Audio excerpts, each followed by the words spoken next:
সেটি আপনি কিভাবে দেখছেন? ধন্যবাদ। আপনি যে বিষয়টি নিয়ে আলোচনার সূত্রপাত করলেন যে গত পরশুদিন ঢাকা রিপোর্টার্স ইউনিটিতে একটি অনাকাঙ্ক্ষিত ঘটনা ঘটেছে, যেটি আমরা বিভিন্ন গণমাধ্যমে যারা দেখেছি, বিভিন্ন ভিডিও ফুটেজে সোশ্যাল মিডিয়াতে আমরা দেখেছি। আমি বলবো যে ঘটনাটি কাঙ্ক্ষিত ছিল না, তারপরেও যে ঘটনাটি ঘটছে এটিকে আমি খুব অস্বাভাবিক বলবো না।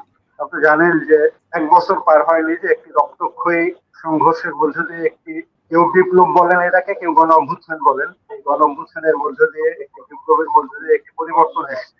তো সেই পরিবর্তনের পরে দেশের মানুষের যে প্রত্যাশা ছিল একটি নতুন বাংলাদেশ পাবার, বিগত ১৬ বছরে যারা দেশকে শাসন করেছে তাদের সাথে যারা যুক্ত ছিল, বিগত সরকারের সহযোগী যারা ছিল, যারা বিগত সরকারের নানা অনিয়ম, অন্যায়, জুলুমের সাথে সম্পৃক্ত ছিল, তো তাদের ব্যাপারে যে নানা ধরনের রিয়াকশন সমাজ থেকে আসছে, বিভিন্ন জায়গা থেকে আসছে আমরা দেখছি। আপনারা জানেন নতুন সরকারটি গঠন হবার পরে আমরা দেখেছি যে বিগত ১৬ বছরের যে শাসক বাংলাদেশে ছিল সেই দলটি আওয়ামী লীগকে নিবন্ধন স্থগিত করা হয়েছে। আমি বলবো আওয়ামী লীগ নিষিদ্ধ না হলেও তাদের কার্যক্রমকে নিষিদ্ধ করা হয়েছে। সুতরাং তার প্রেক্ষিতে আমরা ধরে নিয়েছিলাম যে সেই দলের সাথে যারা সম্পৃক্ত, সেই লুটপাটের সাথে যারা সম্পৃক্ত ছিল, দেশের ১,৫০০-এর বেশি ছাত্র জনতাকে হত্যার সাথে যারা যুক্ত ছিল, ৩০,০০০ আহত লোকের রক্তের সাথে যারা যুক্ত ছিল,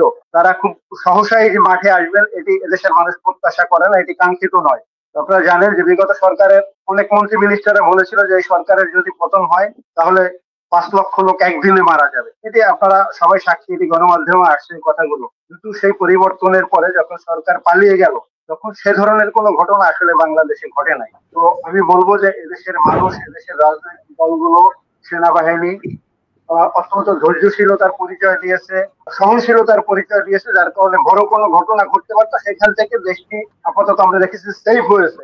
এরপরে যখন নতুন সরকার গঠিত হলো, নতুন সরকার আসবার পরে আমরা ধরে নিয়েছিলাম যে আস্তে আস্তে যে আইন শৃঙ্খলা রক্ষী বাহিনী যারা ডিসফাংশনাল হয়ে গিয়েছিল তারা আস্তে আস্তে ফাংশনাল হবে, দেশের আইন শৃঙ্খলা দ্রুতই স্বাভাবিক হবে।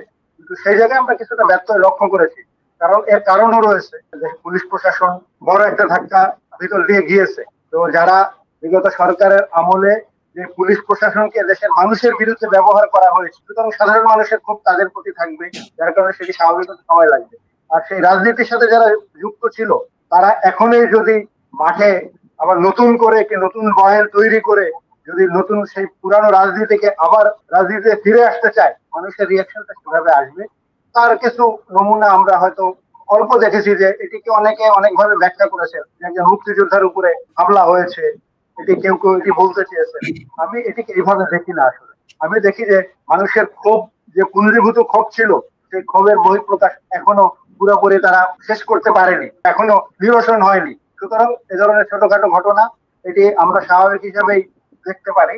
আর কিন্তু আমরা কোনো ওই যে অনেকে বলে মব জাস্টিস, মব, আসলে এটাকে মব হিসাবে কি দেখার কি সুযোগ আছে? তাহলে আমরা যে রাষ্ট্রীয়ভাবে যে মব হয়েছে বিগত ১৬ বছরে, সেটাকে আমরা কি বলবো? সুতরাং আমার মনে হয় যে এই ঘটনাটি যতটুকু ঘটেছে একটু না ঘটলেও পারতো, কিন্তু যেটা হয়েছে, যে রিয়াকশনটা হয়েছে, এটিকে আমার মনে হয় যে এটি খুব বেশি অস্বাভাবিক করে দেখার সুযোগ নেই।